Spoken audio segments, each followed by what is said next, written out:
സമ്പത്തുണ്ടാക്കാനോ ജോലി കിട്ടാനോ വിദേശ രാജ്യങ്ങളിൽ പോകുവാനോ ഒന്നും യേശുക്രിസ്തുവിന്റെ ആവശ്യമില്ല. ദൈവകൃപയുടെ ആവശ്യവുമില്ല. ഇവിടെ എന്താണ്, അഹങ്കാരികള്, ദൈവമില്ലെന്ന് പറയുന്നവരൊക്കെ ഇവിടുന്നാണ് ഉന്നതമായിരിക്കുന്ന പദവി കൈയാളുന്നുണ്ട്. അതേ പ്രിയപ്പെട്ട രാഷ്ട്രീയ നേതാക്കന്മാര് പലരും ദൈവമേ ഇല്ലെന്ന് പറയുന്നവരാണ്. അനേക സമ്പന്നന്മാരും യേശുക്രിസ്തുവിന് വിരോധമായിട്ട് സംസാരിക്കുന്നവരാണ്. അപ്പോൾ നോക്ക് പ്രിയപ്പെട്ടവരെ, ഈ ഭൂമിയിൽ ഏതൊന്ന് നേടുവാനും ഒരു മനുഷ്യന് യേശുക്രിസ്തുവിന് ആവശ്യമില്ല. യേശുക്രിസ്തു നമുക്ക് വേണ്ടി മരിക്കേണ്ട ആവശ്യവും ഉണ്ടായിരുന്നില്ല. എന്നാൽ നിങ്ങളോട് ഞാൻ വളരെ വളരെ കൃത്യമായിട്ടൊരു കാര്യം പറയട്ടെ, യേശുക്രിസ്തു മരിച്ചു. ആവട്ടെ, നിങ്ങൾ അത് വിശ്വസിക്കുന്നു, യേശുക്രിസ്തു മരിച്ചു. യേശുക്രിസ്തു മരിച്ചു എന്ന് വിശ്വസിക്കാത്ത ഒരു ക്രിസ്ത്യാനിയും ഇല്ല. എന്നാൽ പ്രിയപ്പെട്ടവരെ, എന്തിനു വേണ്ടി മരിച്ചു എന്നുള്ളൊരു കാര്യം ഇന്നേ വരെ നിങ്ങൾക്ക് ബോധ്യപ്പെട്ടിട്ടില്ലെങ്കിൽ, നമ്മൾ പാട്ട് പാടിയപ്പോ പറഞ്ഞല്ലോ, നമുക്കൊരു അക്കരെ ദേശമുണ്ട്. ഈ ഭൂമി വിട്ടുകഴിഞ്ഞാൽ നമ്മളെ കാത്തിരിക്കുന്ന ഒരു മറുദേശമുണ്ട്. അതിപ്പോൾ നമ്മൾ വിശ്വാസത്താൽ മാത്രമേ കാണുകയുള്ളൂ. നമ്മളിപ്പോൾ നേരിൽ കാണുന്നില്ല. എന്നാൽ ശരീരം വിട്ടുകഴിഞ്ഞാൽ നമ്മളത് നേരിൽ കാണും.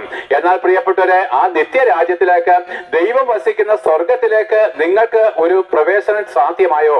അത് ഭൂമിയിൽ വെച്ച് തന്നെ നിങ്ങൾ ഉറപ്പിച്ചിരിക്കണം. ഭൂമിയിൽ വെച്ച് തന്നെ നിങ്ങൾ ഉറപ്പിച്ചിരിക്കണം. നിങ്ങൾ ഡൽഹിക്ക് പോകാൻ പ്രൈവറ്റ് ടിക്കറ്റ് എടുത്തു കഴിഞ്ഞാൽ, പ്ലെയിൻ ടിക്കറ്റ് എടുത്തു കഴിഞ്ഞാൽ, അല്ലെ വിദേശത്ത് പോകാൻ ഒരു വിസ തരപ്പെടുത്തിയാൽ, അത് ഈ ഇവിടെ വെച്ച് തന്നെ, നമ്മുടെ വീട്ടിൽ വെച്ച് തന്നെ അത് കൺഫേം ചെയ്തിട്ടാണ് നമ്മൾ യാത്ര ചെയ്യുന്നതെങ്കിൽ, പ്രിയപ്പെട്ടവരെ, ഈ ഭൂമിയിൽ മരിക്കുന്നതിന് മുമ്പ് എനിക്ക് സ്വർഗരാജ്യം അവകാശമാക്കപ്പെട്ടു എന്നുള്ള കാര്യം ഉറപ്പിച്ചിട്ട് വേണം മരിക്കാന്.